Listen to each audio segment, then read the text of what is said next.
नमस्कार, बहुत स्वागत है आप सभी का। मैं हूं आपके साथ कमरुद्दीन खान। इससे पहले मैं फटाफट अंदाज में खबरों की शुरुआत करूं।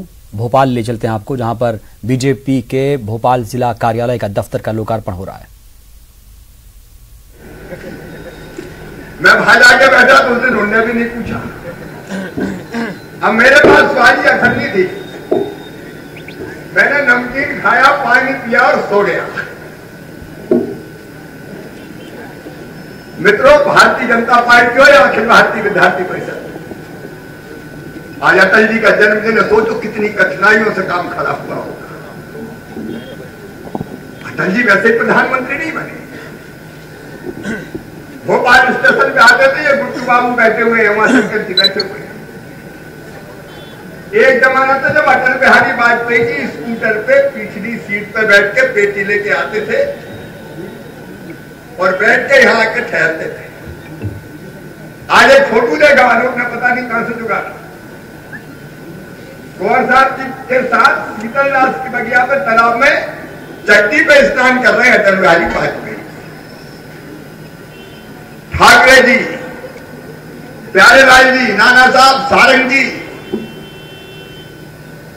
कितने कार्यकर्ता खपे। दिनों रात मेहनत, दिनों रात परिश्रम, जी जान से काम करके भारतीय जनता पार्टी को आज इस मुकाम पर पहुंचाया है। आज जब हमारे नेता है नरेंद्र मोदी जी, अद्भुत नेतृत्व है हमारा, और गांव की पंचायत से लेकर पार्लियामेंट तक चारों तरफ भारतीय जनता पार्टी का राज है। लेकिन आज अटल जी सहित दिनों रात परिश्रम करने वाले एक ध्येय के लिए, एक बड़े लक्ष्य के लिए काम करने वाले सारे वरिष्ठों के कार्यकर्ताओं के चरणों में श्रद्धा सहित प्रणाम करते हैं। अगर वो ना होते तो भारतीय जनता पार्टी के यह स्वरूप ना होते। और अटल जी भी कैसे अजात शत्रु नेता, चेहरे पर हमेशा मुस्कुराहट खिलती थी, दिनों रात देश का दौरा करते थे और छोटे छोटे कार्यकर्ता से भी प्यार करते थे। आज उन सब कार्यकर्ताओं को प्रणाम करके संकल्प हमारा एक ही है कि जिस बड़े उद्देश्य के लिए भारतीय जनता पार्टी बनी है, एक वैभवशाली भारत, एक गौरवशाली भारत, एक संपन्न भारत, एक समृद्ध भारत, ऐसा भारत जिसका तिरंगा झंडा पूरी दुनिया में शान से लहराता हो, ऐसा भारत। और चलिए फटाफट अंदाज में खबरों की शुरुआत करते हैं। पीएम मोदी ने वीडियो कॉन्फ्रेंसिंग के जरिए अलग अलग प्रदेशों के किसानों से बातचीत की। इस दौरान पीएम ने कहा कि कुछ लोग भ्रम फैला रहे हैं कि नए कृषि कानून से आपकी जमीन चली जाएगी। ऐसे लोगों की बातों में नहीं आए। कुछ नेता किसानों के नाम पर अपना एजेंडा चला रहे हैं। किसानों से संवाद के दौरान पीएम मोदी ने नए सुधारों पर किसानों की राय जानी। उन्होंने पूछा कि आपकी जमीन तो नहीं जाएगी, तो किसानों ने कहा कि उन्हें सुधारों से फायदा हो रहा है और जमीन जाने जैसी कोई बात नहीं।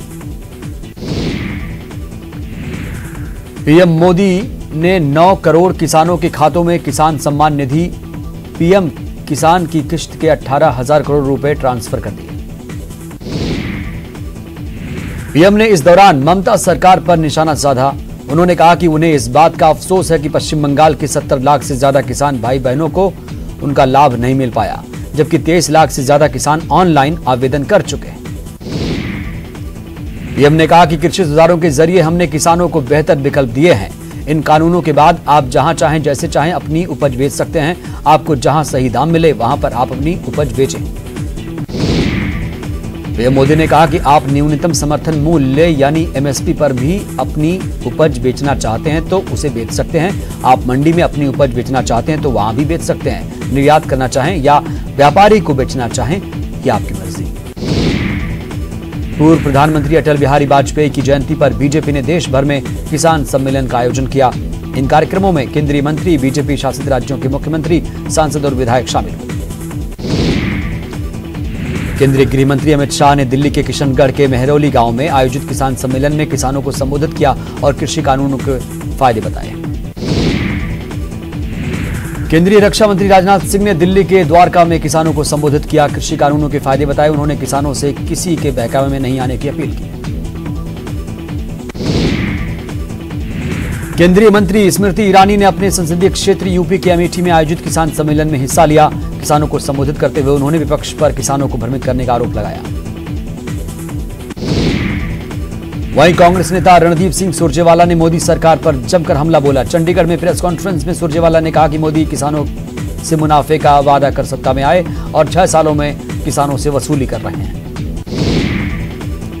पिछले 24 घंटे के दौरान कोरोना के 23,067 केस सामने आए। इसके साथ ही कोरोना का आंकड़ा 1,01,46,000 के पार पहुंच चुका है। वहीं पिछले 24 घंटे में कोरोना से 336 लोगों की मौत हो गई, जिसके बाद कोरोना से मरने वालों का आंकड़ा 1,47,092 के पार पहुंच चुका है। वहीं 24 घंटे के दौरान 24,661 मरीज डिस्चार्ज हुए। इसके साथ ही रिकवर हुए मरीजों का आंकड़ा 97,17,834 के पार पहुंच चुका है। पूर्व प्रधानमंत्री अटल जी की 96वीं जयंती है आज। राष्ट्रपति कोविंद और पीएम मोदी ने सदैव अटल स्मारक पर श्रद्धांजलि दी। साथ ही सेंट्रल हॉल में अटल जी की किताब का विमोचन किया गया। पूर्व सीएम कमलनाथ ने पूर्व प्रधानमंत्री स्वर्गीय अटल बिहारी वाजपेयी को उनकी जयंती पर ट्वीट कर नमन किया। उन्होंने लिखा कि उनकी उदारवादी सोच, सिद्धांतों और मूल्यों पर आधारित राजनीति आज भी प्रासंगिक है। एमपी के निकाय चुनाव में ओवैसी की एंट्री हो सकती है। एआईएमआईएम चुनाव लड़ सकती है। एआईएमआईएम मुस्लिम बाहुल्य इलाकों में सर्वे कराएगी। पश्चिम बंगाल की मुख्यमंत्री ममता बनर्जी इन दिनों विधानसभा चुनावों की तैयारियों में जुटी हैं। इसी बीच ममता एक संगीत कार्यक्रम में हल्के फुल्के अंदाज में भी नजर आई। लोक कलाकारों के इस कार्यक्रम में ममता बनर्जी जानी मानी संथाली नृत्यांगना बसंती हेम्ब्रम के साथ डांस करती हुई नजर आई। अगले साल होने वाले आईपीएल के लिए 2 अतिरिक्त टीमों को मंजूरी मिल गई। अब तक 8 टीमें आईपीएल में खेलती थी, अब इसकी संख्या 10 हो जाएगी।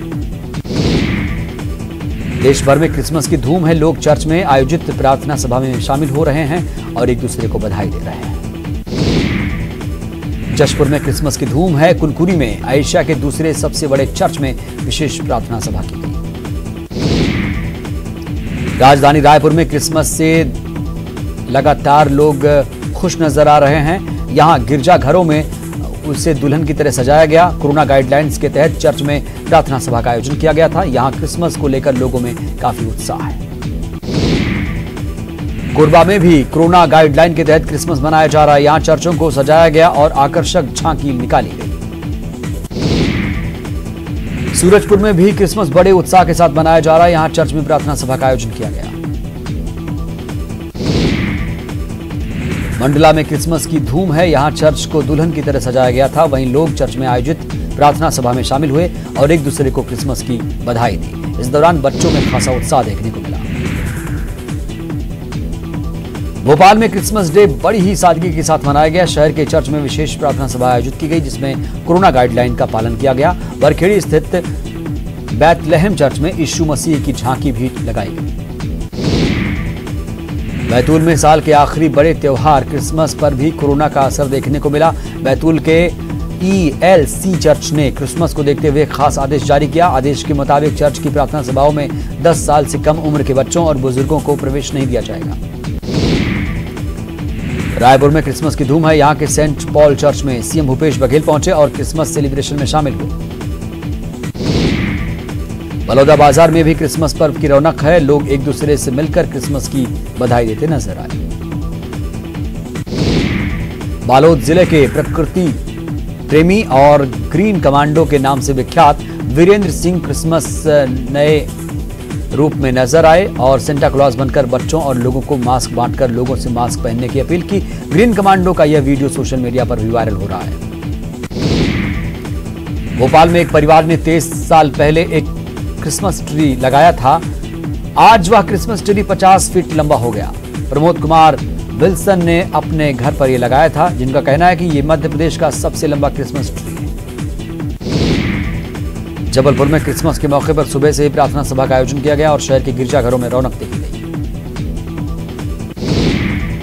पूर्व सीएम कमलनाथ ने प्रदेशवासियों को ट्वीट कर क्रिसमस की बधाई दी। उन्होंने लिखा कि प्रभु यीशु के संदेश परोपकार के लिए किए गए काम आज भी अविस्मरणीय हैं। इंसानियत और दया के लिए दी गई उनकी शिक्षा आज भी समाज को नई राह दिखा रही है।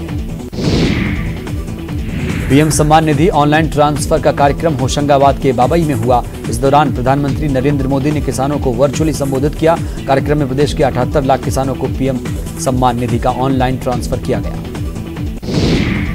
इस दौरान सीएम शिवराज ने कहा कि प्रदेश सरकार 1 अप्रैल 2021 से किसानों और आम नागरिकों को सुशासन की कुछ और सुविधाएं देने जा रही है। इसके तहत पोर्टल और ऐप के माध्यम से नामांतरण, सीमांकन, गिरदावरी समेत अन्य सुविधाएं सीधी मिलेंगी और लोगों को सरकारी दफ्तरों के चक्कर नहीं काटने पड़ेंगे। होशंगाबाद में सीएम शिवराज ने कृषि कानून के फायदे गिनाए। राहुल गांधी और कमलनाथ पर जोरदार प्रहार किया और कहा कि ब्याज की गठरी उतार देगा मामा। उन्होंने माफिया को एमपी छोड़ने की चेतावनी दी, अफसरों को अलर्ट रहने को कहा। भोपाल में सीएम शिवराज सिंह चौहान ने अटल जी की प्रतिमा का अनावरण किया। ये प्रतिमा शौर्य स्मारक चौराहे पर स्थापित की गई है। सीएम ने इस मौके पर ऐलान किया कि जल्द ही अटल जी की एक भव्य स्मारक भी ग्वालियर में बनाया जाएगा। दतिया में गृह मंत्री नरोत्तम मिश्रा ने बीजेपी के नगर मंडल की नई गठित कार्यकारिणी के पदाधिकारियों को मिठाई खिलाकर स्वागत किया। इसके बाद नरोत्तम मिश्रा वृंदावन धाम पहुंचे और प्रधानमंत्री के किसानों की सम्मान निधि की किश्त वितरण के सीधे प्रसारण कार्यक्रम में शामिल हुए। पूर्व सीएम कमलनाथ ने ट्वीट कर बीजेपी सरकार पर हमला बोला। कमलनाथ ने अपने ट्वीट में कहा कि नोटिस भेजकर सम्मान निधि वापस मांगकर सरकार ने किसान भाइयों को अपमानित किया। ये सरकार दमनकारी नीति पर चल रही है। इंदौर में तेलंगाना से आया परिवार डीआईजी ऑफिस पहुंचा और साइन लैंग्वेज एक्सपर्ट ज्ञानेंद्र पुरोहित के साथ पाकिस्तान से भारत आई गीता भी पहुंची। बता दें कि तेलंगाना से आए परिवार ने उनकी बेटी होने की आशा